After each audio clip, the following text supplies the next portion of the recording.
Allez, cette question, $1 million, jusqu'où le Bitcoin peut-il flamber? Bonjour Guillaume. Bonjour David. Guillaume Clément, donc journaliste au revenu. On est juste en dessous du record de $60 000. On l'a évoqué en début de semaine, dès lundi, ici dans Ecorama. Je ne sais pas si on peut répondre à ça. Qui fait flamber aujourd'hui la crypto? C'est les particuliers, c'est l'engouement des particuliers, ou c'est l'arrivée de plus en plus d'instits, avec beaucoup de banques américaines notamment? C'est plutôt les institutionnels cette fois-ci, contrairement à la flambée de 2017 où c'était beaucoup les particuliers. Comment on peut le voir? Il y a plusieurs indicateurs de cette présence des institutionnels. Alors, il y a un indicateur qui est un peu amusant, c'est le nombre de recherches qu'il y a dans Google Actualité. En 2017, le Bitcoin, c'était le deuxième mot le plus recherché de toute l'année dans cette catégorie. Ce n'était pas vraiment le cas cette fois-ci. Et pour encore plus se convaincre de l'intérêt des institutionnels, on peut regarder un proxy qui est intéressant, c'est un fonds d'investissement américain qui est spécialisé dans les cryptos, qui s'appelle le Grayscale Bitcoin Trust. Et en gros, ces encours l'an dernier, ils ont progressé de 870% en un an, jusqu'à 17,5 milliards de dollars, alors qu'en parallèle, le cours du Bitcoin, il gagnait 300%.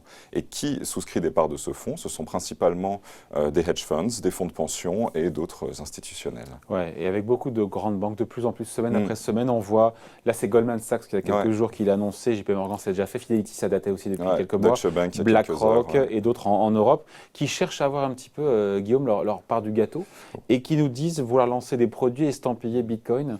C'est quel type de produit? C'est quoi? C'est des quelques fonds en préparation. On peut se poser la question d'éventuellement quelques ETF, même si pour l'instant c'est pas encore.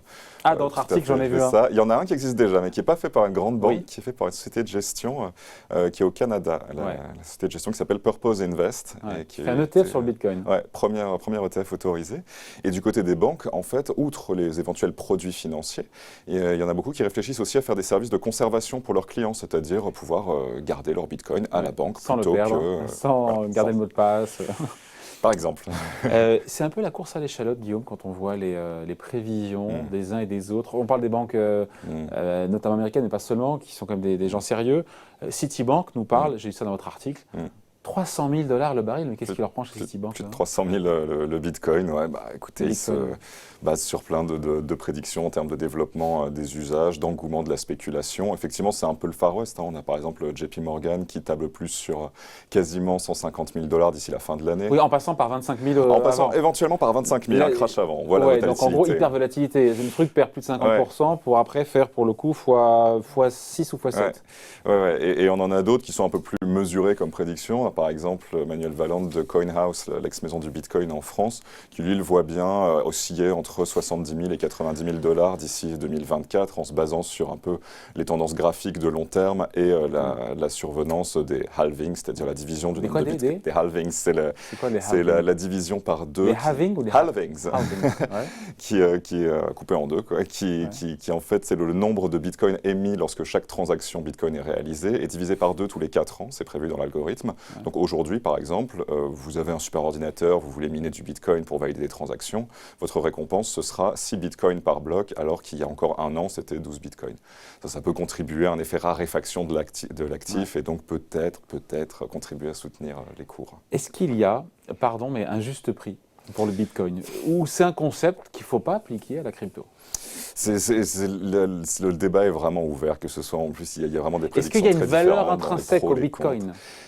Selon pas mal de personnes, non. Selon les crypto-sceptiques, c'est l'évolution du Bitcoin. C'est juste quand ça monte, tout le monde en veut, du coup ça monte. Et puis quand on n'en veut plus, ça baisse parce que tout le monde en vend. Ça ne va pas plus loin que ça. Cependant, pour ceux qui sont vraiment des défenseurs des crypto-actifs, ça peut être lié au développement futur d'usage du Bitcoin. Donc on le voit effectivement avec des banques qui s'y intéressent. Il y en a qui le voient comme un moyen de paiement demain et après-demain pour plein de choses. Et il y en a aussi qui lui confèrent le statut en fait d'or du 21e siècle, c'est-à-dire que c'est une valeur refuge. On peut parler d'or numérique comparé. Là encore, les écoles sont diverses, mais c'est vrai que l'argumentaire de ceux qui veulent y croire, c'est qu'aujourd'hui, avec la création monétaire des grandes banques centrales, vous en avez parlé à l'instant avec la Fed, il y a une crainte chez certaines personnes qu'il y ait une véritable perte de la valeur de la monnaie à terme, et du coup ils se disent, le Bitcoin, vu qu'on ne peut pas en créer ad vitam aeternam, vu que ça commence un peu à prendre et qu'on pourra peut-être l'utiliser pour plein de choses demain, ça va devenir un étalon de mesure, comme l'or l'est traditionnellement. Est-ce que quand on a des euros, qu'on veut transformer en Bitcoin ou des Bitcoins qu'on veut transformer en euros, est-ce que le marché est assez liquide aujourd'hui au vu des transactions qui existent? Alors en termes de liquidité, aujourd'hui la taille totale du marché du Bitcoin c'est un peu plus de 1000 milliards de dollars. En termes de volume d'échange quotidien, on est entre 45 000 et 65 milliards échangés tous les jours. Ça peut paraître beaucoup, ça peut paraître pas beaucoup, ça dépend des volumes de transactions que soi-même on vise. En tout cas, moi parmi les personnes que j'ai interrogées, il y avait le président fondateur de la société de gestion Tobam, qui ont lancé un fonds cryptoactif il y a déjà un peu plus de 2 ans. Ouais, ils disent il a des clients qui ont très bien pu prendre leur plus-value ces dernières semaines sans problème, revendre leur Bitcoin. À voir si ça continuera, surtout que c'est un marché qui est un peu concentré quand même. Ouais, c'est un truc que j'ai souvent entendu, qu'il y a en gros quelques, je ne sais pas si c'est en centaines ou en milliers, quelques gros détenteurs, on les appelle les baleines, c'est ça? Oui, absolument. Qui ont plein, alors c'est quoi être une baleine? C'est avoir combien de bitcoins à son compte, qui font et qui tiennent pour le coup le marché. C'est vrai ou c'est pas vrai ça? C'est en partie, ils ont un poids qui est non négligeable, c'est-à-dire qu'ils sont à peu près 2400 environ de ces gros comptes, et à eux seuls, ils détiennent à peu près 40% du nombre de Bitcoin en circulation, 2000. Par contre, sur le nombre de comptes Bitcoin qui existent dans le monde et qui sont répertoriés, il y en a plus de 18 millions. 2000 sur 18 millions, donc oui, on peut dire qu'ils ont un poids très important. Ouais. 1 milliard de dollars de Bitcoin ont été dérobés en 2020. Ouais, plus, même plus. Ouais. Plus? Ouais. Bon, alors je me suis trompé. Donc non, vous n'êtes pas trompé, c'est plus de 1 milliard. C'est plus d'1 milliard, plus d'1 milliard. Est-ce que cette question des cyberattaques, est-ce que c'est problématique? Est-ce que tout ça ternit aussi l'image, pour le coup, de la crypto? Oui, bien sûr, il y a régulièrement des tentatives d'arnaque, alors que ce soit des arnaques avec des mails frauduleux en vous disant « Ah, vous avez gagné un Bitcoin, cliquez ici et hop, on vous siphonne vos données bancaires », ou alors tout simplement vraiment des cyberattaques contre des plateformes. La plus retentissante, c'était en 2014 avec Mt. Gox, qui a perdu 800 000 Bitcoins et qui a fait faillite dans la foulée. Mais l'an dernier, il y en a eu d'autres, il y en aura toujours. Comment on se prémunit face à ça? On essaye de bien choisir ces plateformes. Alors en France, on a quelques-unes, Paymium, Comhouse, qui sont un peu réglementées avec des statuts auprès du régulateur français, donc avec des processus de sécurité qu'on peut étudier. Coinhouse et Paymium également. Ouais. Donc peut-être se tourner un peu vers là et se renseigner avant de laisser ces bitcoins sur une plateforme d'échange sur leur processus vraiment de sécurité.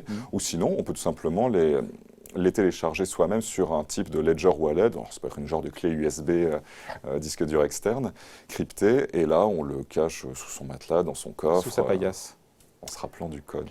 Avant de se quitter, Guillaume, l'avenir du Bitcoin, certains disent que ça dépendra finalement de l'attitude des pouvoirs publics, notamment des banques centrales ou autres qui pourraient débrancher le Bitcoin. Tout on n'est pas d'accord là-dessus.